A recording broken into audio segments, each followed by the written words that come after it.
On June 19th, 2026, the Philippine Institute of Volcanology and Seismology confirmed that the number of aftershocks recorded since the June 8th earthquake crossed 8,500 seismic events. Not trembles, detected only by sensitive instruments in a laboratory. Recorded events, logged and cataloged by the Philippine Seismic Network across 128 monitoring stations distributed throughout the archipelago. 3 of those aftershocks measured magnitude 6.0 or above, with the largest reaching magnitude 6.5. And then, on August 6, 2026, as the 2-month anniversary of the original disaster approached and the world's attention had long since moved elsewhere, the ground moved again. A magnitude 5.6 aftershock struck the Sulawesi Sea approximately 110 kilometers from General Santos, classified as shallow, meaning its energy had almost no distance to lose before reaching the surface. The next morning, a magnitude 5.3 struck near Mamburao. These were not background tremors on an ordinary week in the Philippines. These were the latest pulses from a fault system that has not finished speaking since the morning of June 8th, when a magnitude 7.8 earthquake generated a tsunami, killed at least 106 people, injured more than 1,300, and left 7 missing in one of the most seismically active archipelagos on the planet. This is the story of what actually happened, what is still happening, and why the number 8,500 matters more than most people understand.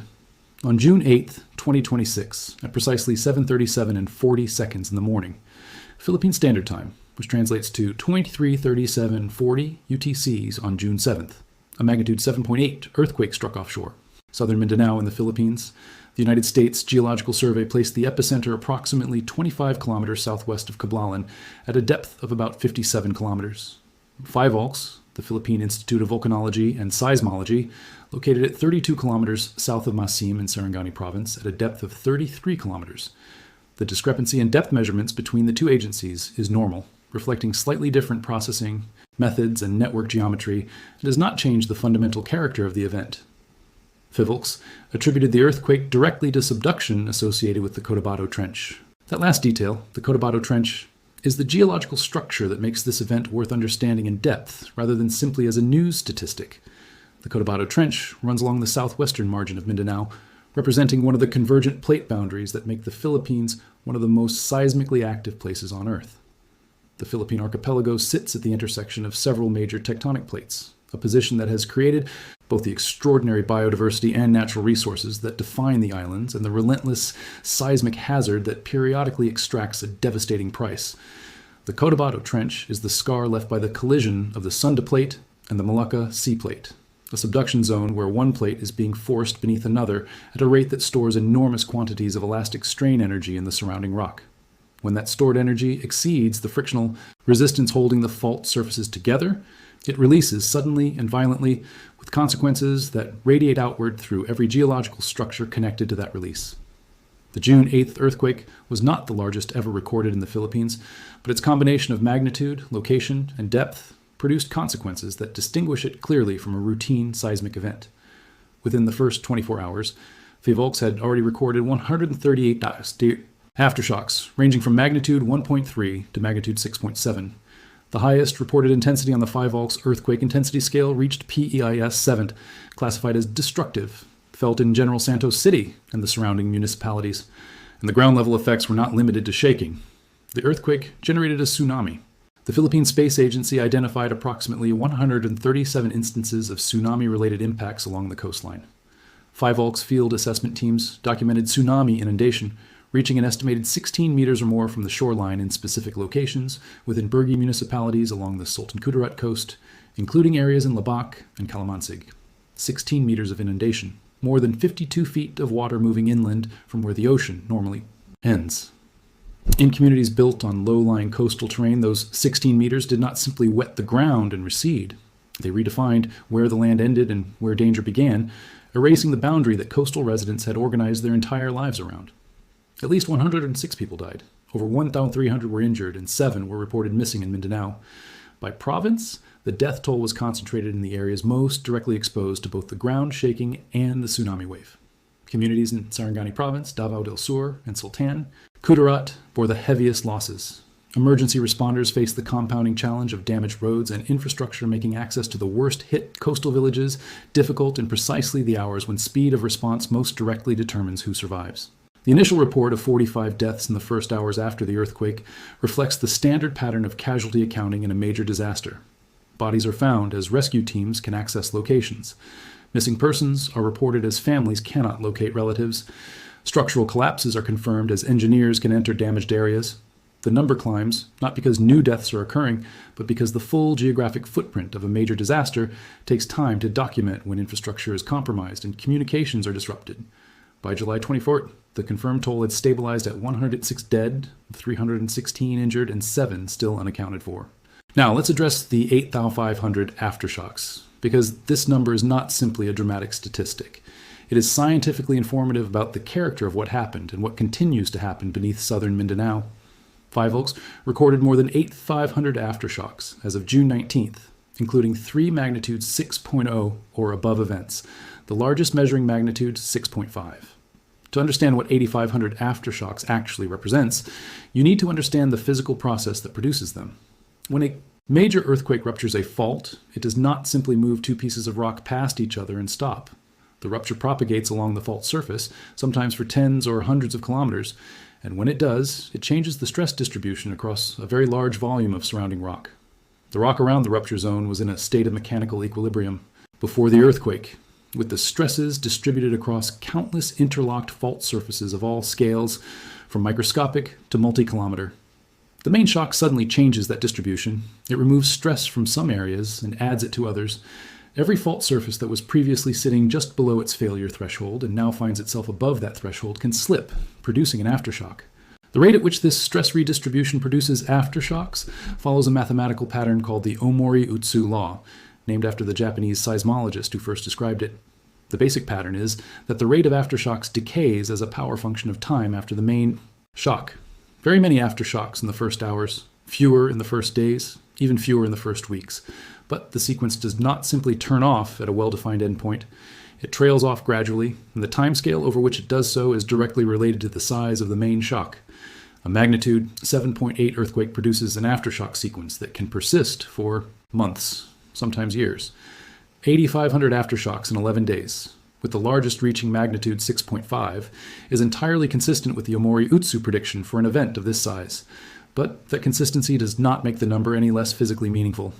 Each of those 8,500 aftershocks was itself a rupture, a sudden slip on a fault surface, generating its own seismic waves that propagated outward through already damaged structures.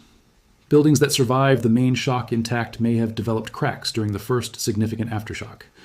Buildings that survived with cracks may have had those cracks widened during subsequent aftershocks. Buildings that developed widened cracks may have collapsed during one of the 3 magnitude 6.0 or above events. The cumulative structural damage from an aftershock sequence of this productivity is not simply additive to the damage from the main shock. It is multiplicative, because each aftershock tests structures that the previous events have already weakened. This is exactly why the advice from Five Oaks in the immediate aftermath of the earthquake included specific language about returning to damaged structures. The Philippine Seismic Monitoring Agency was explicit. In case of strongly felt earthquakes, the public is advised to protect themselves by doing the drop, cover, and hold procedure, and heavy furniture and appliances should be securely anchored to walls. That advice, which sounds like generic earthquake preparedness guidance, carries specific weight in the context of 8,500 aftershocks. Residents who returned to partially damaged homes in the first days after June 8th did so into an environment where additional significant shaking was not merely possible, but statistically certain, because the Omori-Utsu pattern for a magnitude 7.8 event predicts a very high probability of magnitude 6.0 or above aftershocks in the first weeks. The 3 events that reached magnitude 6.0 or above were large enough to be independently damaging.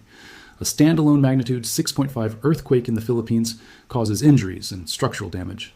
As an aftershock occurring on structures already weakened by a magnitude 7.8 main shock and hundreds of previous smaller aftershocks, the same magnitude 6.5 has a fundamentally different risk profile.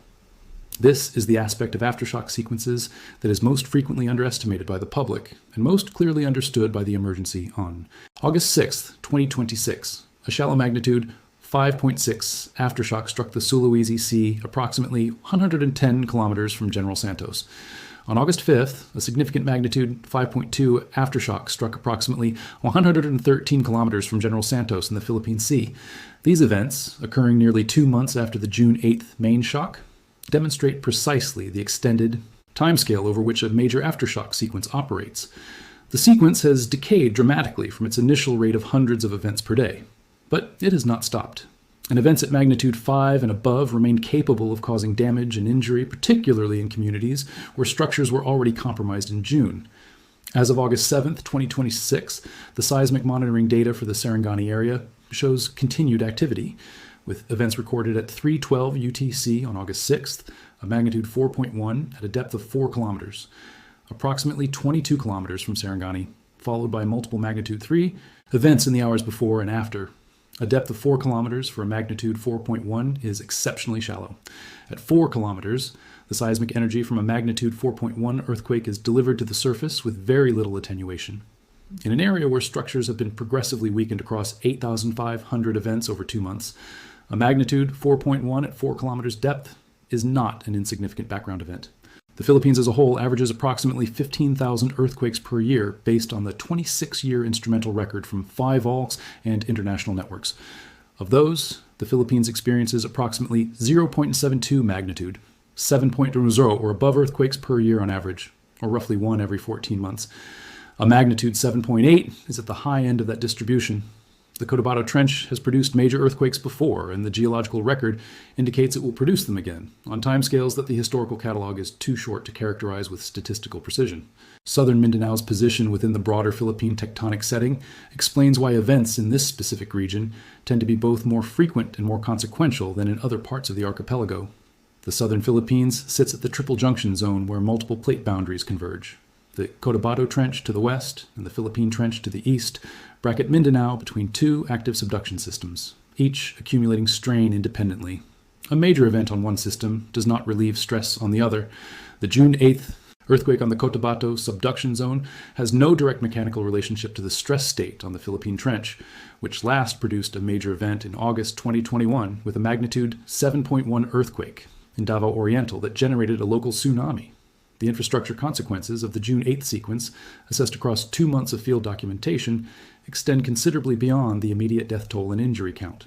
Along the Mindanao coastline, each of those 137 impact points represents a section of coastline where the pre-earthquake relationship between the land and the sea was physically changed. Coastal structures, fishing facilities, boat landings, and the economic infrastructure of coastal communities were not simply damaged, but in some cases repositioned by the tsunami wave. Reconstruction requires not just repairing what was there, but determining where it is now safe to rebuild, given the tsunami inundation extent that the event documented. The food security consequences for affected fishing communities deserve specific attention because they are among the least visible aspects of this type of disaster, but among the most lasting in their effects. A Philippine town sought immediate airlift of food to ease hunger in quake-hit villages as of June 11th, 2026, 3 days after the main shock. 3 days after the earthquake, communities in southern Mindanao were already experiencing food shortage, severe enough to require emergency airlift resupply. This reflects both the damage to local food production and storage infrastructure and the disruption to road access that made ground-based resupply impossible. For fishing communities, whose economic survival depends on the ability to go to sea and bring back catch, a major earthquake and tsunami can eliminate livelihoods at the same moment it destroys homes, creating a compound displacement that reconstruction of physical structures alone cannot fully address. The magnitude 7.8 struck while many people were beginning their morning routines. Students were being assisted by emergency responders at the Santa Cruz National High School in Davao del Sur after sustaining minor injuries and losing consciousness during the shaking, with the school confirming no students were seriously harmed. That detail about a school evacuation, students losing consciousness from the violence of the shaking, and emergency responders providing assistance on what would otherwise have been an ordinary Tuesday morning encapsulates the lived reality of a major earthquake in a way that the aggregate casualty statistics cannot. The question that emergency management professionals in the Philippines are focused on in August 2026 is not whether additional significant aftershocks will occur. The Omori-Utsu pattern and the observable ongoing seismicity both answer that question definitively. The answer is yes. The question is how to manage the extended duration risk from a sequence that has already produced 8,500 cataloged events and continues producing magnitude 5 and above events 2 months after the main shock. The practical answers involve ongoing structural engineering assessments of buildings and affected communities, continued public communication about aftershock risk for populations that may be experiencing alert fatigue after 2 months of intermittent shaking, and the extraordinary logistical challenge of conducting reconstruction operations in a region where the ground continues to move beneath the reconstruction work itself. The Philippines averages approximately 5 magnitude 6.0 or above earthquakes per year across the entire archipelago. The Sarangani sequence produced 3 of those events in 11 days within a single regional aftershock zone. That concentration of seismic energy in a compressed time frame and geographic area is a direct measurement of how much stored tectonic energy the June 8th main shock redistributed into the surrounding fault network, and how much of that redistributed energy found expression through aftershocks before dissipating into the geological background. 2 months and 8 days after 106 people died, more than 1,300 were injured, and 16 meters of ocean water moved inland over communities that had stood on that coastline for generations, the fault beneath the Cotabato Trench is still adjusting. The magnitude 5.6 that struck on August 6th and the magnitude 5.3 that struck on August 7 are not dramatic events in isolation. In the context of what the Philippine seismic monitoring system has been recording since June 8th, they are the latest data points in a sequence that will not reach true quiescence for months more at minimum, and possibly longer. The 8,500 number passed into the record on June 19th. The sequence that produced it is still adding entries to that catalog every day, and the communities of southern Mindanao that have been living through that sequence, rebuilding amid the aftershocks rather than after them, are demonstrating a resilience that the aggregate statistics also do not fully capture. But resilience is not a substitute for the monitoring, the structural assessment, and the continued public information that a sequence of this duration and productivity requires at every stage of its evolution, including right now in August 2026, when the magnitude 5.6 and 5.3 events of the last 48 hours are reminding anyone paying attention that the ground beneath the southern Philippines has not yet returned to its pre-June 8th state. It may not do so for some time.